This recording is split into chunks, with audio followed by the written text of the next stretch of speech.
जैन तत्व विद्या का स्वाध्याय हम सभी कर रहे हैं मुनि प्रमाण सागर जी द्वारा विरचित। मोक्ष मार्गस्य नेतारं भेतारं कर्म भूभृतां ज्ञातारं विश्वतत्त्वानां वन्दे तद्गुणलब्धये। नमो अरिहन्ताणं नमो सिद्धाणं नमो आयर्याणं नमो उवज्जायाणं नमो लोये सवसाहुणं। पंच परमेष्ठी भगवान की जय। अगले 45 मिनट के लिए सभी प्रकार के पापों का त्याग करके सभी 9 बार नमोकार मंत्र पढ़ लें।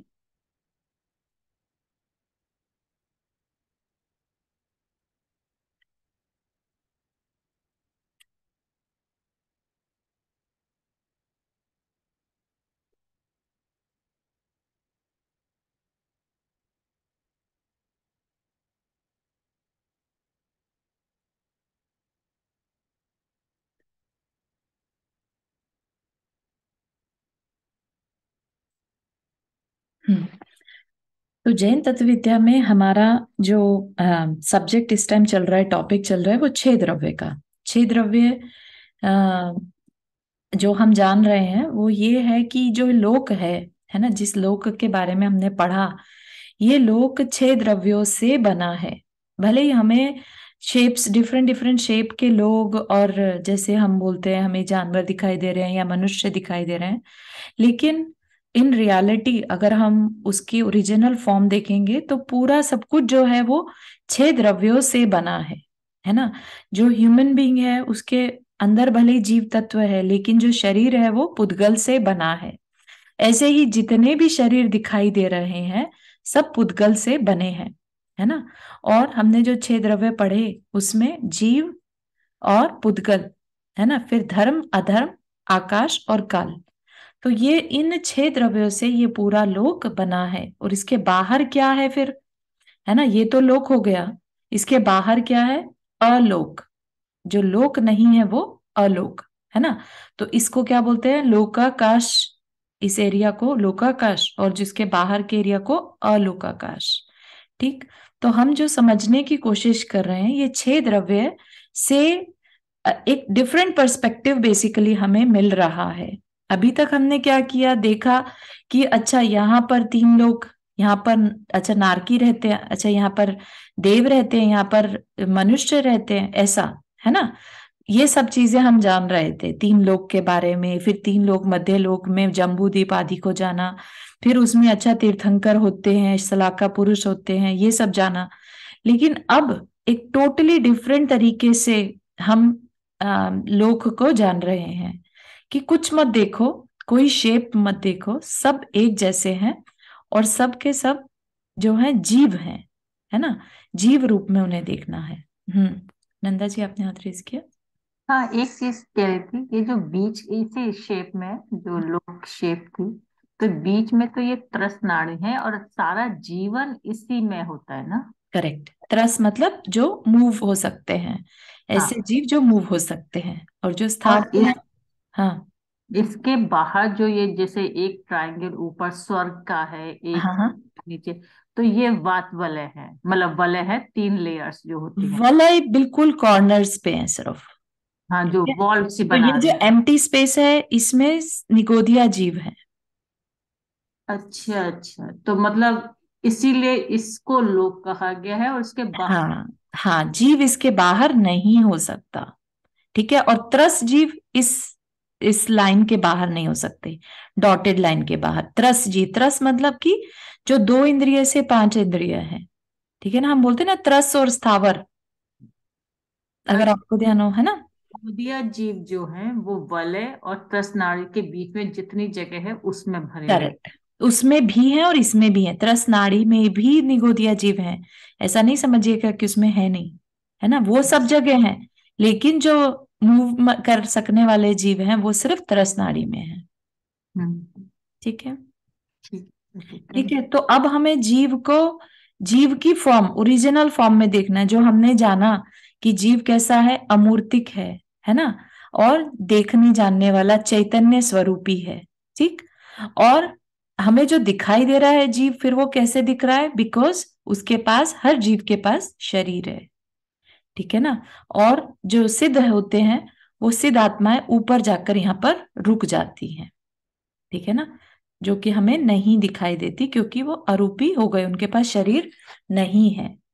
ठीक, तो हमने देख लिया था, जीव देखा था, पुद्गल देखा था, जो वर्गनाएं हैं, भाषा वर्गना, जो कार्बन वर्गना, तेजस वर्गना, है ना, और जिससे हमारा शरीर बना वो आहार वर्गनाएं। तो ये वर्गनाएं क्या है, सब पुद्गल हैं। ठीक, उसके बारे में हमने जाना। फिर हमने धर्म द्रव्य, जो कि जीव और पुद्गल के चलने में सहायक होता है। जैसे रेल की पटरी रेल के चलने में सहायक होती है, जबकि वो खुद नहीं चलाती उसे, है ना, लेकिन है तभी रेल चल पाती है।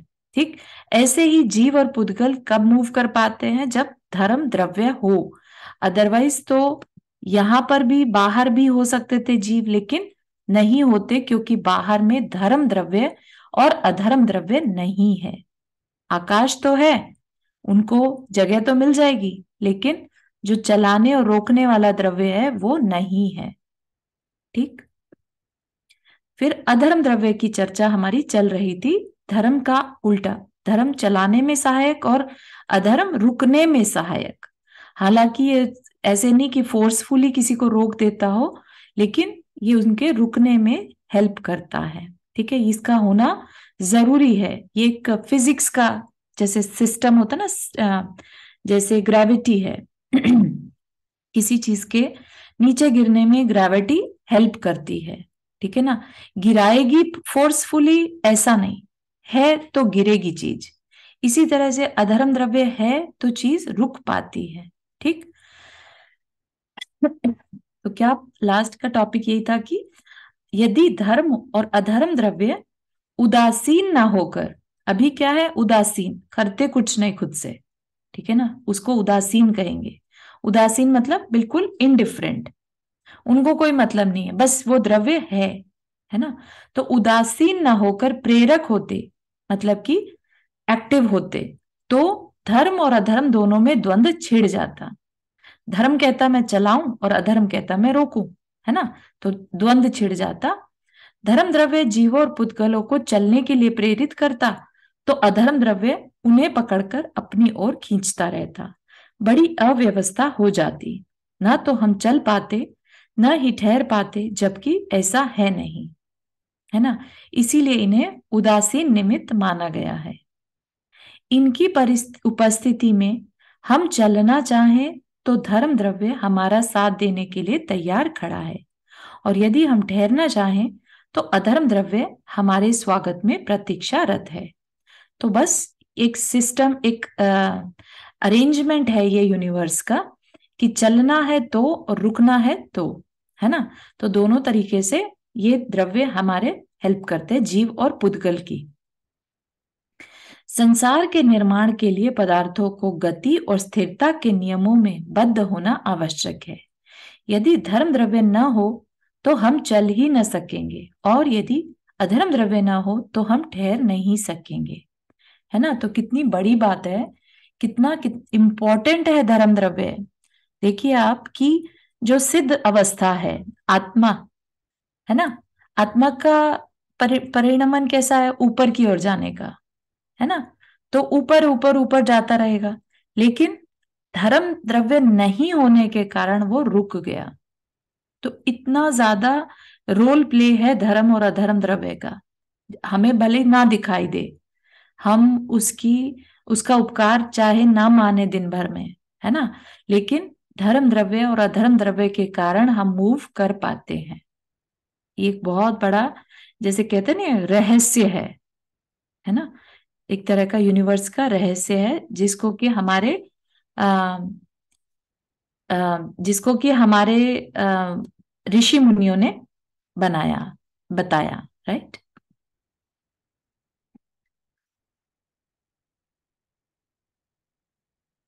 जस्ट अ सेकेंड,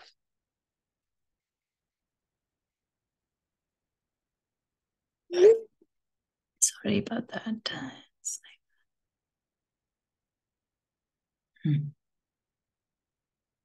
ठीक है, तो इतना हमें इस पर विचार करना है जब भी हम शांत बैठे, है ना। तो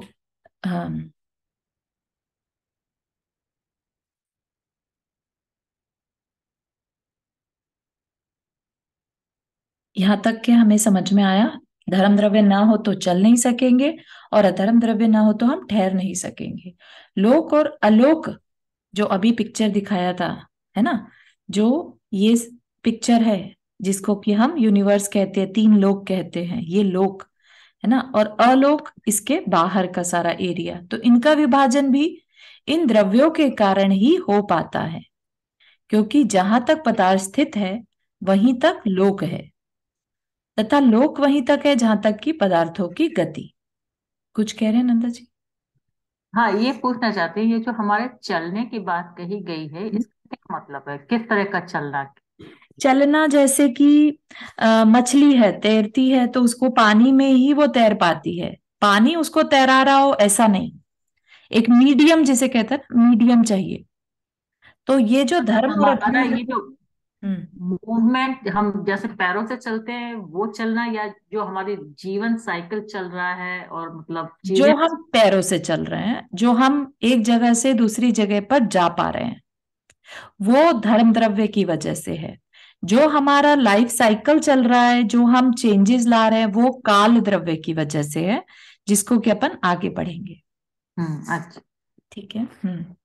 ठीक है, तो हम जो कुछ भी करते हैं, हम एक कमरे से दूसरे कमरे जाते हैं, एक चीज को उठाना करना, ये सब जितना भी काम हो रहा पा रहा है, ये धर्म द्रव्य के कारण है। और जो चीज जैसे हमने उठाया और अब रखना है तो रख दिया, अगर अधर्म द्रव्य नहीं होता तो हम किसी चीज को रख ही नहीं पाते, वो गिरती चली जाती है ना। तो उसको वहां पर उस जगह तक पहुंचा पाना अधर्म द्रव्य के कारण है, हम रुक नहीं पाते अदरवाइज। ठीक है ना।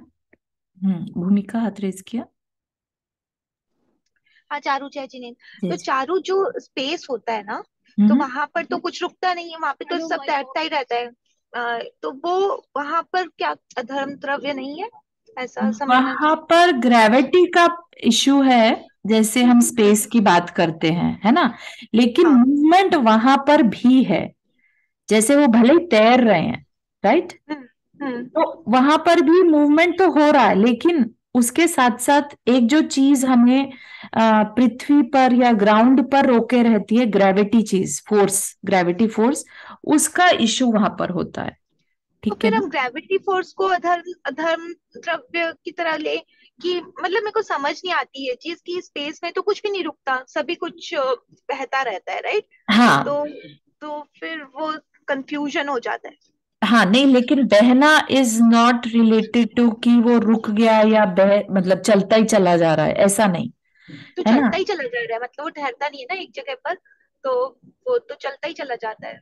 हाँ, वहां पर वो एक फोर्स की कमी है, ग्रेविटी फोर्स वो अपना अलग काम कर रही है। ठीक है ना, ऐसा नहीं कि धर्म अधर्म द्रव्य कुछ करते हैं, क्योंकि उदासीन है ना। और जैसे हमें बताया गया, धर्म द्रव्य क्या है, जैसे ईथर, ईथर की तरह से, बस एक फोर्स है जो हमें चलने और रुकने में सहायता कर रही है। ठीक है, अब वो किस जगह पर चलेगी वो डिसाइडेड नहीं है, क्योंकि ग्रेविटी की वजह से हम ग्राउंड पर चलते हैं। ठीक है ना। अब जिसमें ग्रेविटी नहीं वर्क कर रही है जिस जगहों पर, तो वहां पर आसमान में भी चल सकते हैं, ऊपर बस पैर तो हिला ही रहे हैं ना, वहां पर भी उनके पैरों की मूवमेंट हो रही है।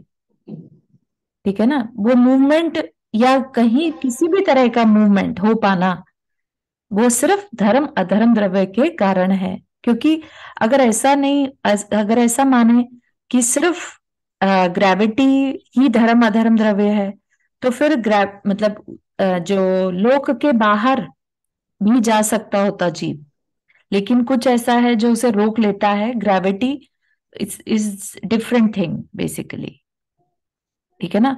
ग्रेविटी, देखो, शरीर को भले ही ग्रेविटी पुल कर सके, लेकिन एक सिद्ध अवस्था को जिसमें शरीर है ही नहीं, है ना, वो तक ऊपर जाकर रुक गए, क्योंकि हाँ, वहां अधर्म वो नहीं है। चीज समझ में आती है, वो तो चीज समझ में आती है, बट वही मेरे को ये चीज समझ नहीं आती थी कि वहां पर स्पेस में तो कुछ भी रुकता नहीं है।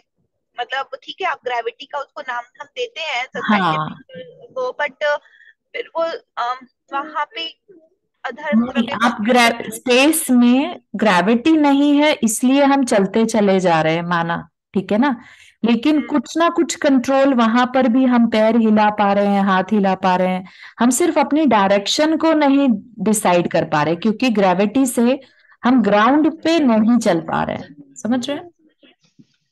नहीं, चलो इसमें बाद में बात करते हैं। हाँ, हाँ, ठीक है। Okay, thank you.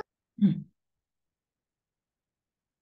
लोक और अलोक का विभाजन भी इन दोनों द्रव्यों के कारण ही हो पाता है, क्योंकि जहां तक पदार्थ स्थित है वहीं तक लोक है, तथा लोक वहीं तक है, ये हमने देख लिया था।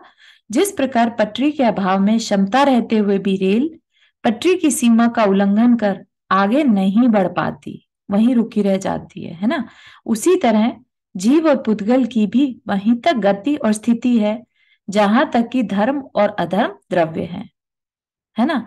तो यहाँ पर अगर आप वही स्पेस वाला एग्जाम्पल लेना चाहें तो स्पेस में भी एक लिमिट है उनकी, उसके बाहर वो नहीं जा सकते, ठीक है ना।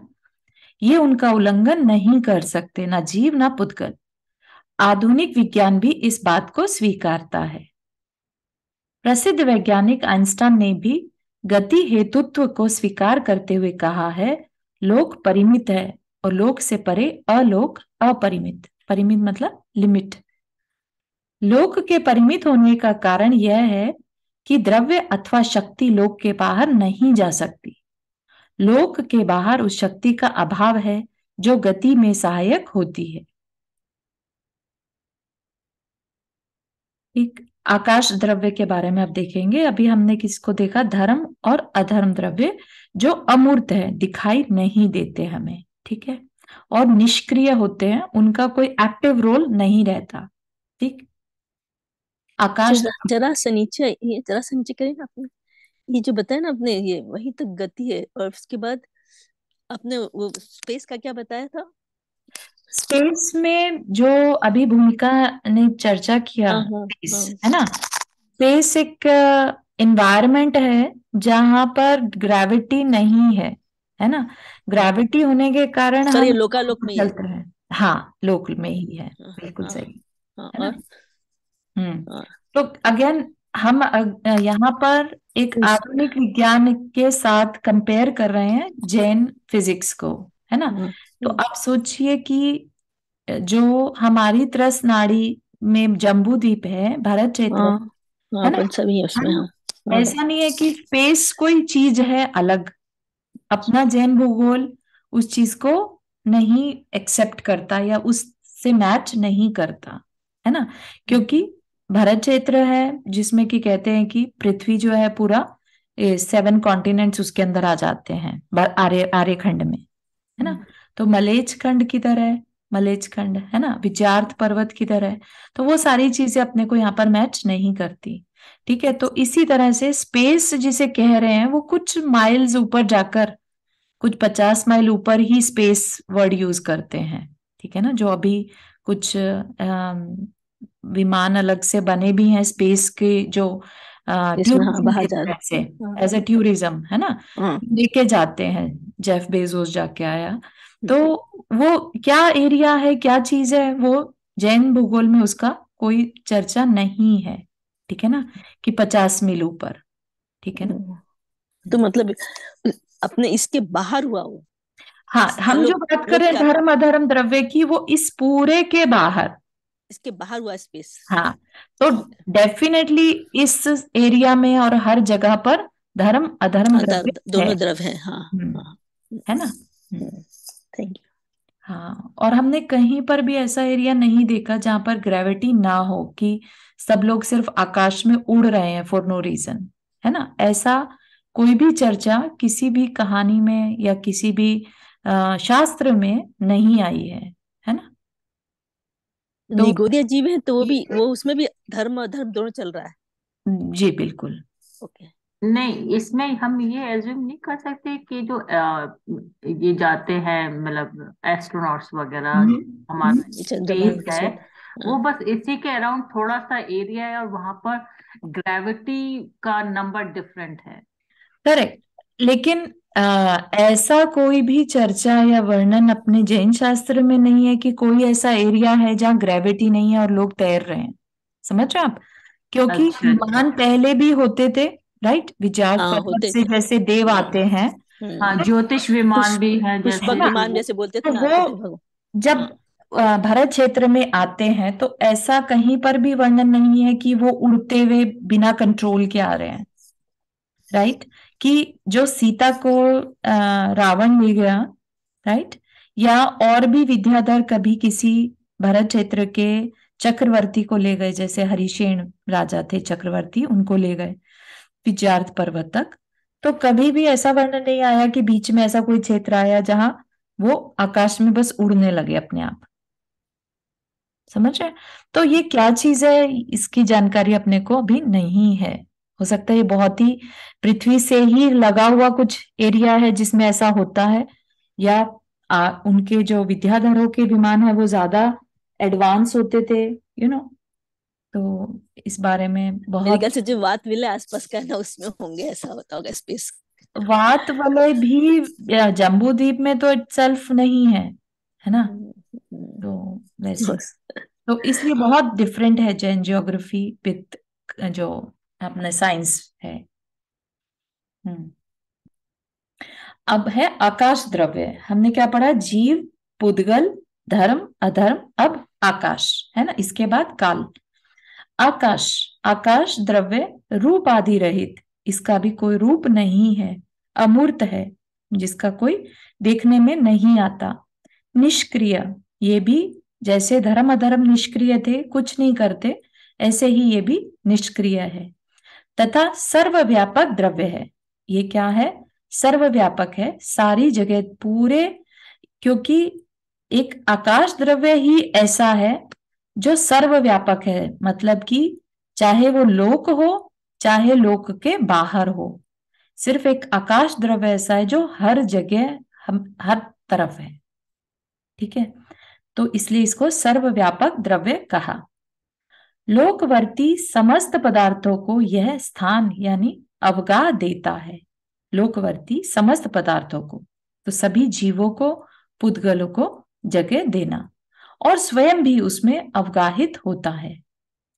यद्यपि जीव और पुद्गल भी एक दूसरे को अवगाह देते हैं, जैसे कि जीव पुद्गल के अंदर रहता है ना, तो पुद्गल ने क्या किया? जीव को अवगाह दिया, स्थान दिया। जीव एक शरीर के अंदर चला गया, शरीर किससे बना था? पुद्गल से, है ना। किंतु उन सब का आधार आकाश ही है। तो जितना भी जीव और पुद्गल का मेल दिखाई दे रहा है, सबके सब कहां पर है? आकाश द्रव्य के साथ। उनका बेस जो है वो आकाश द्रव्य ही है।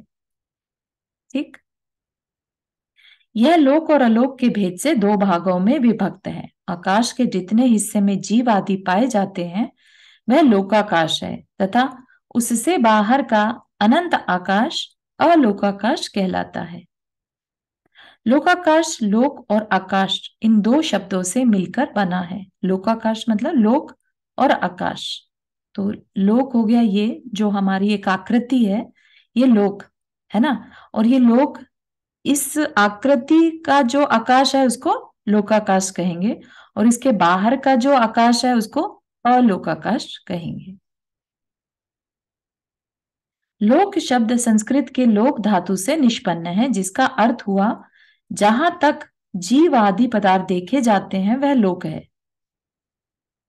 उससे बाहर के आकाश को अलोक कहते हैं। लोक और अलोक का यह विभाग किसी दीवार की तरह नहीं है जो आकाश में भेद करती हो, अपितु पूर्ण आकाश अखंड है।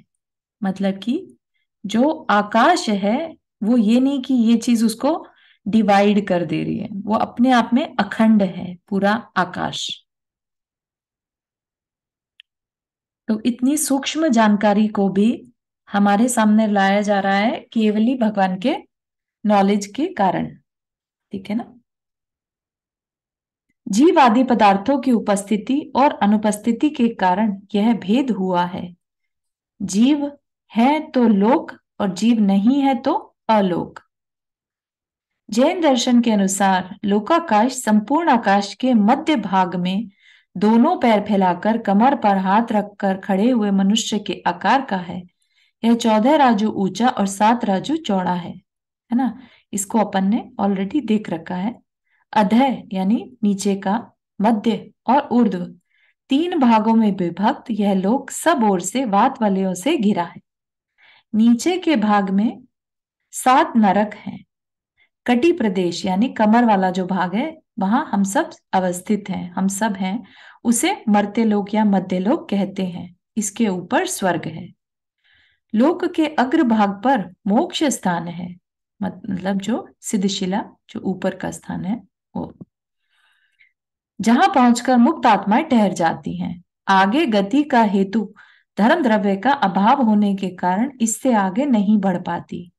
वस्तुतः इसके विभाजन का कारण धर्म और अधर्म द्रव्य ही है। लोक का यह आकार इन 2 द्रव्यों के ही कारण है ना। लोक, इस लोक के आकृति के बाहर धर्म अधर्म द्रव्य नहीं होने से जीव सिर्फ यहीं तक है।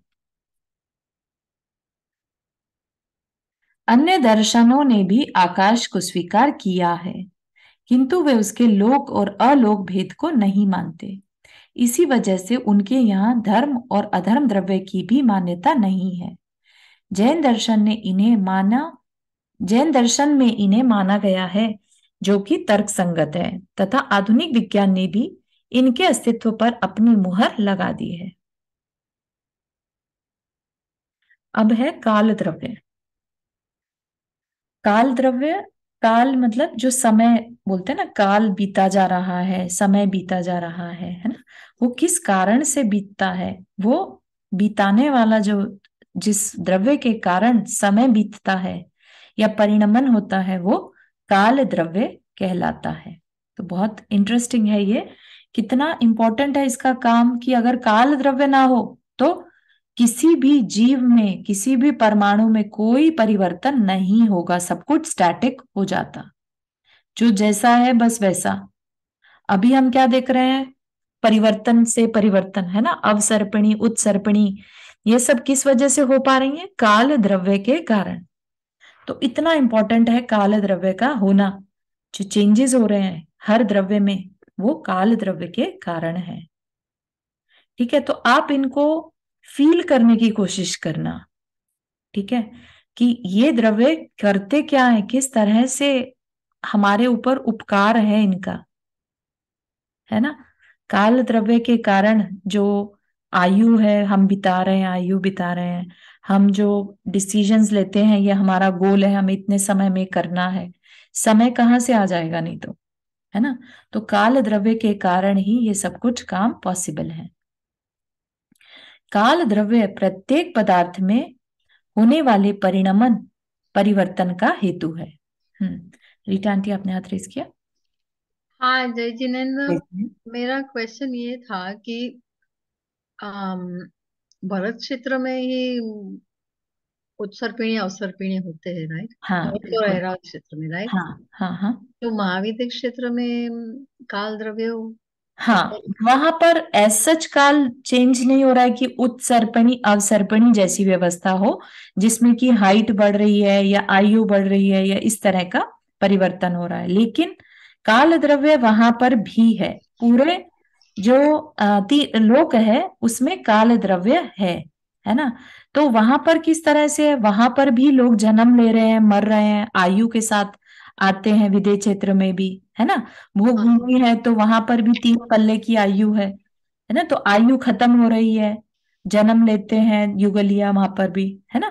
तो हाँ वहां पर भी काल द्रव्य वर्क करता है। वो अलग बात है कि उसकी व्यवस्था भरत क्षेत्र से अलग हो जाएगी, हाँ है ना, लेकिन काल द्रव्य वहां पर भी काम करता है। इवन नरकों में, स्वर्गों में, सब जगह पर, क्योंकि परिवर्तन हर जगह हो रहा है, जहां पर भी परिवर्तन है वहां काल द्रव्य ऑलरेडी है, उसी के कारण परिवर्तन है। तो बहुत बहुत इंपॉर्टेंट रोल है काल द्रव्य का। हाँ, हम्म, थैंक यू। जय जिनेन्द्र। जय जय। काल द्रव्य प्रत्येक पदार्थ में होने वाले परिवर्तन का हेतु है। यही वह द्रव्य है जिसके निमित्त से अन्य द्रव्य अपनी पुरानी अवस्था को छोड़कर प्रतिक्षण नया रूप धारण करते हैं। यह भी आकाश की तरह अमूर्त और निष्क्रिय है, किंतु उसकी तरह एक और व्यापक न होकर असंख्य है। जो पूरे आकाश के प्रदेशों पर रत्नों की राशि की तरह भरे पड़े हैं। जैसे मान लीजिए ये 3 लोक है ना, 3 लोक जो है ये, इसमें काल कैसा है? जैसे आकाश तो पूरे में व्याप्त है, एक अखंड है ना, लेकिन काल के द्रव्य कैसा है? छोटे छोटे इसके अणु हैं, कालाणु बोलते हैं ना, काल के अणु हैं। जैसे कि एक थाली में रत्न भर दिए जाएं तो रत्न अपना स्पेस लेते हैं, है ना, लेकिन एक दूसरे में समाते नहीं है, या उनको एक नहीं कह सकते, वो मल्टीपल ही होंगे। पूरी थाली में वो रत्न भरे हुए हैं, है ना, उस तरह का इमेजिनेशन रखिएगा। ठीक है, तो आकाश के प्रदेशों पर, जितने भी आकाश में प्रदेश हैं, उन हर प्रदेश पर काल का अणु है। ठीक, आकाश के जितने प्रदेश हैं उतने ही कालाणु हैं, और इनका काम क्या है? इन कालाणुओं का वर्तना, मतलब परिवर्तन करवाना। इनकी वजह से परिवर्तन होता है। ठीक है ना, तो ये कालाणु होने से हर, क्योंकि आकाश में जीव और पुद्गल है, राइट, आकाश ने सबको जगह दी हुई है, और उसी आकाश में कालाणु ईच एंड एवरी प्रदेश में है। ठीक, तो उसके कारण हमारे अंदर भी जो चेंजेस आते हैं, हमारी बॉडी में चेंजेस आ रहे हैं, हमारे घर की अवस्था में चेंजेस आते हैं, हमारे ईच एंड एवरी थिंग में चेंजेस आते हैं, वो इसी वजह से, इसी व्यवस्था के कारण आते हैं। क्योंकि काल अणु जो है, कालाणु, वो पूरे लोक में ठसाठस भरे हैं, जैसे रत्नों की राशि की तरह भरे पड़े हैं। ईच एंड एवरी आकाश के प्रदेश पर कालाणु है। ठीक है, तो हो सकता है थोड़ा सा डिफिकल्ट फील आ रही हो इसमें समझने में, तो इसको थोड़ा सा चिंतन करके देखिएगा कैसे, है ना। मुझे भी बहुत समय लगा था इसको विजुअलाइज करने में, तो पहली बारी में ही समझ में आ जाए ये जरूरी नहीं है। तो अपन पढ़ते हैं इसको, और अगर नहीं समझ में आए तो अपन और आगे फिर इसकी चर्चा कर सकेंगे। ठीक, पदार्थों के परिणमन यह बलात् नहीं कराता। अगेन, जैसे धर्म अधर्म द्रव्य है, वो फोर्स नहीं लगाते कि तुम मूव करो, है ना, ऐसे ही कालाणु ये नहीं कहता कि तुम परिवर्तन करो, बस कालाणु है तो परिवर्तन अपने आप होगा, जीव में, पुद्गल में परिवर्तन अपने आप होगा। ठीक है ना, जैसे मैग्नेट होती है ना, वो मैग्नेट के सामने अगर आयरन आएगा, लोहा आएगा, तो वो अपने आप पुल होगा ही होगा।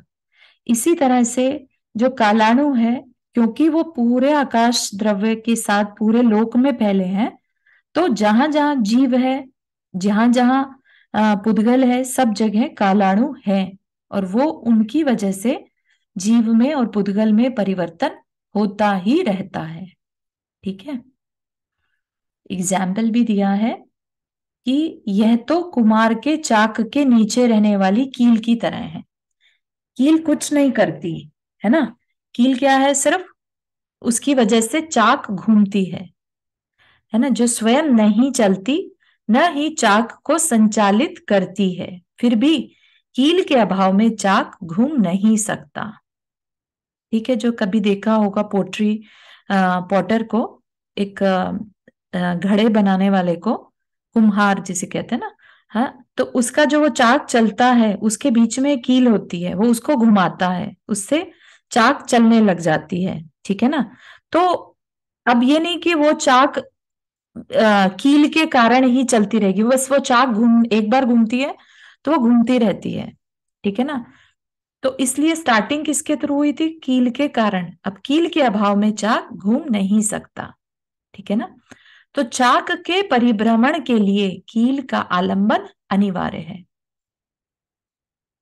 ठीक है, तो कील है तभी चाक घूम रही है। ऐसे ही काल द्रव्य के अणु हैं तो जीव और पुद्गल में परिवर्तन हो रहा है। ठीक है, तो काल द्रव्य की यही भूमिका है, परिणमन गत इस आलंबन को वर्तना कहते हैं। जो भी परिवर्तन काल द्रव्य के कारण हो रहा है, ये परिवर्तन उसका लक्षण है, उसका काम है। यह काल द्रव्य का मुख्य यह काल द्रव्य का मुख्य लक्षण है, इसे ही निश्चय काल कहते हैं। इसके अभाव में पदार्थ का परिणमन नहीं हो सकता। तो निश्चय काल पूछेंगे तो निश्चय काल जो एक्चुअल हो रहा है। व्यवहार काल तो हम लगा लेते हैं, घड़ी में सुई, घंटे, मिनट, मंथ, ईयर्स, है ना, और जितने भी हमने इकाइयां लगा दी सागरों तक, वो सब क्या है, व्यवहार काल। लेकिन जो रियल काल है वो क्या है, उन कालाणु को कहते हैं, वो रियल है जिनकी वजह से ये सब कुछ घट रहा है। ठीक है, तो इसे ही निश्चय काल कहते हैं। इसके अभाव में पदार्थों का परिणमन नहीं हो सकता। तो पूरा जो लोक चल रहा है वो हर द्रव्य का अपना एक रोल है। धर्म अधर्म का अपना रोल है, हमने देख लिया, चलने में, रोकने में। आकाश का अपना रोल है, वो जगह देने में, है ना। और काल का अपना रोल है कि वो परिवर्तन कराने में। नहीं तो फिर लोक ही किस बात का रहेगा, फिर कोई कैसे अपनी साधना भी करेगा, है ना। अपनी आयु, एक आयु पूरी करके दूसरा शरीर कैसे धारण कर पाएगा। तो कितना बड़ा रोल है। समय, पल, घड़ी, घंटा, मिनट व्यवहार काल है। एक चीज पूछ सकती, इसमें निश्चय, इससे निश्चय काल कहते हैं क्यों? निश्चय काल मतलब कि जो निश्चय क्या है, बेसिकली शुद्ध, जो ओरिजिनल है ना। व्यवहार जो है, जो देखने में आता है, जो प्रैक्टिस में आता है, राइट, एक्सपीरियंस में आता है। निश्चय को हम जरूरी नहीं है कि उसको हम देख पाए, एक्सपीरियंस कर पाए। ठीक है, तो निश्चय जो होता है शुद्ध अवस्था को कहते हैं।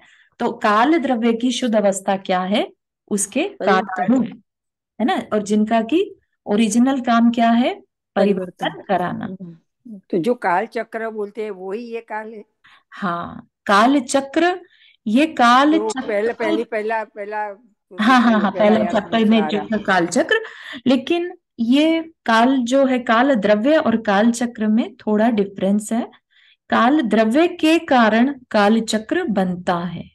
अच्छा, ठीक है ना। अगर काल द्रव्य नहीं होता तो काल चक्र भी नहीं होता। तो काल चक्र एक बहुत लिमिटेड टाइम पीरियड है जिसमें कि एक उत्सर्पणी और एक अवसर्पणी काल समय आ जाता है, वो चक्र पूरा हो गया, है ना। लेकिन उसके बाद भी कोई फिर से साइकिल चलेगा, काल चक्र, अनदर काल चक्र होगा, फिर अनदर काल चक्र होगा। ठीक है ना। तो ये लेकिन हो क्यों रहा है काल चक्र, काल द्रव्य के कारण। ठीक है ना। एक सवाल है यहाँ पर कि ये काल द्रव्य डिफरेंट जगहों पर डिफरेंट तरीके का होता है। जैसे डिफरेंट रतन है तो इनकी भी मतलब वो पृथ्वी लोक पे अलग तरीके से लोगों का चेंजेस आ रहे हैं, नहीं, लोक में अलग काल द्रव्य सब जगह अपने जो निश्चय काल है वो सेम काम कर रहा है ना। बाकी जो द्रव्य क्षेत्र काल भाव जो असर करता है वो अलग चीज है, जो इन्वायरमेंट है ना, जो व्यवस्थाएं हैं वो उस हिसाब से काम करती हैं। ठीक है, जैसे चौथे काल में जन्मा मनुष्य जो है वो मोक्ष जा सकता है, लेकिन पंचम काल में जन्मा है तो नहीं जा सकता, है ना। वो उसके शरीर की व्यवस्था है कि उसमें वैसा वाला सहनन नहीं है या जो भी कुछ कमी है उसके अंदर।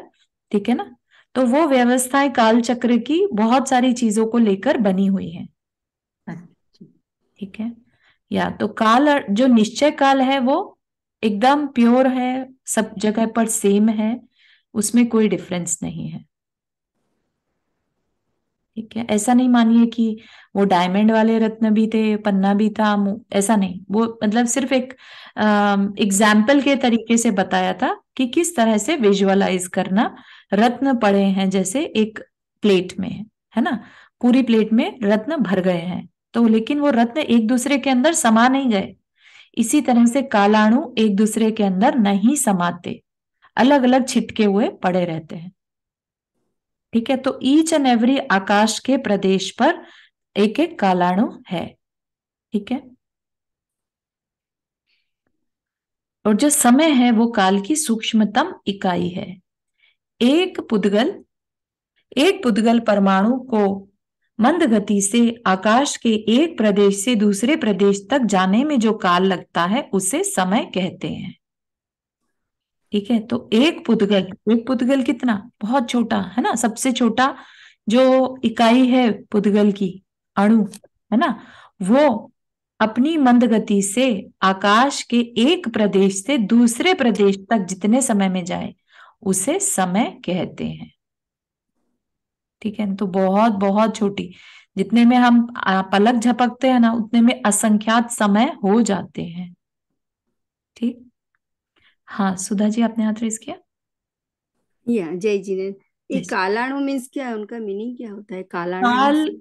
के अणु, काल के अणु, जैसे हमने पुद्गल की बात करी थी ना, पुद्गल की भी यूनिट को हम एक तरह से कह रहे थे अणु, है ना, इसी या तरह से काल के भी जो यूनिट हैं उनको हम कालाणु कह रहे हैं।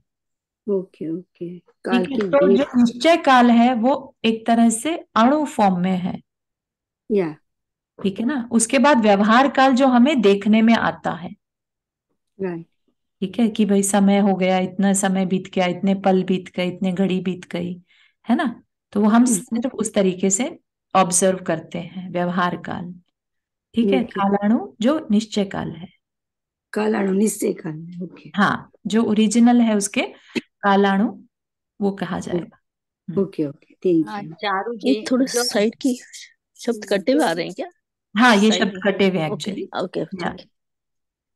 हाँ, कुछ कह रहे हैं नीता जी? हाँ हाँ चारू जी जो समस्त पदार्थों के परिणमन में निमित्त हो उसे निश्चय काल बोलते हैं, राइट? काल द्रव्य के वर्तना में जो, हाँ, परिणमन में जो, परिवर्तन ठीक है, ठीक है, समस्त पदार्थों के परिणमन। समस्त, यस, या बिल्कुल सही है, बिल्कुल सही है। ठीक है, तो जो नया पुराना छोटा बड़ा दूर पास आदि का व्यवहार व्यवहारिक व्यवहार काल द्रव्य के ही आश्रित है। जो हम ये सब नया पुराना बोलते हैं ना, ये सब काल द्रव्य के कारण होता है। ठीक, इसका अनुमान सौर मंडल एवं I am just looking into the book, सौर मंडल एवं घड़ी आदि के माध्यम से लगाया जाता है। द्रव्यों के होने वाले परिणमन से भूत भविष्य और वर्तमान का व्यवहार भी इसी काल के आश्रित है। ठीक, द्रव्यों के होने वाले परिणमन से भूत भविष्य वर्तमान का व्यवहार भी इसी काल के आश्रित है। द्रव्यों के जो शरीरों में जो चेंजेस आ रहे हैं भूत भविष्य और वर्तमान में होंगे ऐसा बोलते हैं ना, तो वह सब भी काल के आश्रित है। कुछ दार्शनिक निश्चय काल को अस्वीकारते हुए मात्र व्यवहार को स्वीकारते हैं, किंतु व्यवहार काल से ही निश्चय काल का अनुमान जाता है। जैसे किसी बालक में शेर का उपचार मुख्य शेर के सद्भाव किया जाता है। मतलब क्या, कि जैसे किसी को कह दिया कि ये बालक बच्चा तो शेर है ना, लेकिन शेर तो तभी कहा जाएगा कि शेर नाम की कोई वास्तव में चीज है। ठीक है ना, तो उससे क्या होगा, शेर का सद्भाव हुआ पहले तो, तब जाके किसी को शेर कहा जाएगा। इसी तरह से व्यवहार क्या है, निश्चय के बिना व्यवहार पॉसिबल नहीं है ना। व्यवहार में तभी बात कही जाएगी, व्यवहार में हमेशा बात को बहुत व्यवहारिक तरीके से कहा जाता है, लेकिन व्यवहार के पीछे निश्चय होना जरूरी है। कोई भी बात बिना निश्चय के व्यवहार में नहीं आ सकती। ठीक है ना। उपचरित शेर वास्तविक शेर का परिचायक होता है, वैसे ही संबंधी समस्त व्यवहार मुख्य काल के अभाव में, सॉरी इसका क्या वर्ड है, उपचरित शेर वास्तविक शेर का परिचायक होता है, वैसे ही काल संबंधी समस्त व्यवहार मुख्य काल के अभाव में नहीं हो सकते। समस्त व्यवहार जो है वो मुख्य काल के अभाव में नहीं हो सकते, निश्चय काल का उसका एग्जिस्टेंस होनी जरूरी है।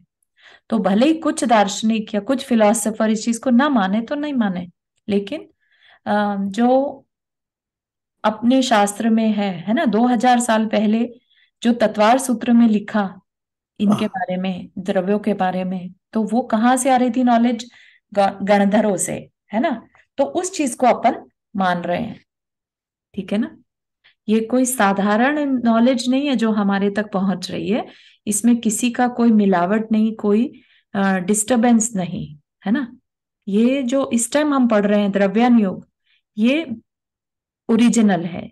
क्योंकि प्रथमान योग में एक बार को हम फिर भी कुछ डिफरेंसेस देखते हैं, ठीक है ना। लेकिन जो द्रव्यान योग है उसमें हमने कभी कहीं पर भी कोई डिफरेंस अभी तक आचार्यों का नहीं देखा, है ना। तो ये चीज बताती है कि जो ओरिजिनल है, ठीक है, वो सब जगह सेम आता, 2500 साल से सेम चल रहा है। ठीक, अब इसके बाद अपन देखेंगे पंच आस्तिकाएं। ये इजी बैठेगा क्योंकि हमने ऑलरेडी 6 द्रव्य पढ़ लिए। उन 6 द्रव्यों में से ही 5 को अस्तिकाय कहा और 1 को छोड़ दिया, ठीक है। तो उसको क्यों छोड़ दिया, उसी की चर्चा यहाँ पर रहेगी, है ना। उसमें और बाकी 5 में क्या डिफरेंस है, तो पंच आस्तिकाय उसकी बात करेगा। ठीक, तो ये अपन कल की क्लास में देखते हैं।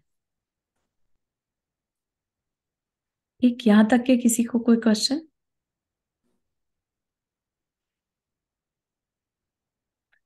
हाँ, मतलब व्यवहार काल से ही निश्चय काल में जाएंगे, ऐसा होता है? व्यवहार काल के बिना निश्चय काल नहीं होगा, ऐसा है? नहीं समझा हमें कुछ। निश्चय काल के बिना व्यवहार काल नहीं होगा। निश्चय काल के बिना व्यवहार काल नहीं होगा। निश्चय है तभी व्यवहार है। ओके, हाँ, छप्पन प्योर है वही तभी व्यवहार में हाँ, आएगा। बल्कि निश्चय ओके। हमें देखने में नहीं आता क्योंकि वो बहुत सूक्ष्म रहता है, ओके। ठीक है ना। तो इसका मतलब ये नहीं है कि वो है नहीं, ठीक है ना। तो इसलिए ये कहना चाह रहे हैं कि निश्चय के बिना व्यवहार नहीं होता, ठीक है ना। और व्यवहार है तो इसका मतलब निश्चय भी है। इसको इस तरह से भी समझ सकते हैं क्या, कि आटा है तभी रोटी है, करेक्ट। आटा ही नहीं होगा तो रोटी कहाँ से बनेगी। हाँ, और रोटी है इसका मतलब आटा भी था कभी। हाँ ही हर निश्चय। तरह से दोनों पैरेलल में चलेंगे ना। हाँ, एग्जैक्टली, बहुत सही। बहुत अच्छे से समझाया चारू जी। बहुत ही डिफिकल्ट टॉपिक था, कई बार सुना लेकिन नहीं समझ में आया था, और ओके, बहुत अच्छा लगा। Nice, very nice, yes, very very important actually this. मुझे भी पहले कभी इतना क्लिक नहीं हुआ था, अभी जब पढ़ने के बताने के लिए पढ़ा तो मुझे एकदम से क्लिक हुआ। तो I felt very good actually, बहुत मुझे बहुत अच्छा लगा ये काल द्रव्य को समझकर। तो आई होप आप लोग भी उसी तरह से फील कर पाएंगे। बट नहीं भी आ रहा है तो भी एक बार को पढ़ लीजिए और फिर बार बार पढ़ने से आ जाएगा, ठीक है ना। तो 6 द्रव्य का टॉपिक आज हमारा हो गया, ठीक। चलिए, जिनवानी स्तुति।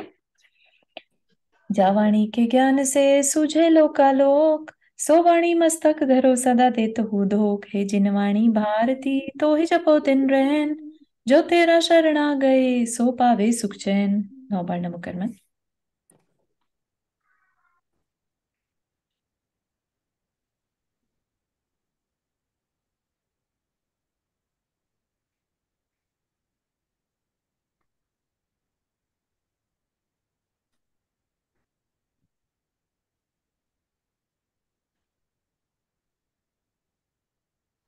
सभी को जय जिनेन्द्र। जय जिनेन्द्र। चारू जी, मेरे जय साथ आपकी जिनेन्द्र। फाइल क्यों नहीं खुल रही थी? पता नहीं, नॉट सपोर्टेड दिस फाइल, कोई भी नहीं खुली आज गूगल ड्राइव में। Not very sure actually. मेरे कुछ प्रॉब्लम हो सकती एक है। बार और ट्राई कीजिए, नहीं होगा तो आप मुझे सेपरेट पिंग करिएगा, है ना? ओके, कैसे सेपरेट पिन करते मेरे को नहीं मतलब सेपरेट आप मैसेज कर दीजिए मुझे। ओके, श्योर श्योर हाँ, श्योर। ठीक। ओके, जय जिनेन्द्र। Thank you.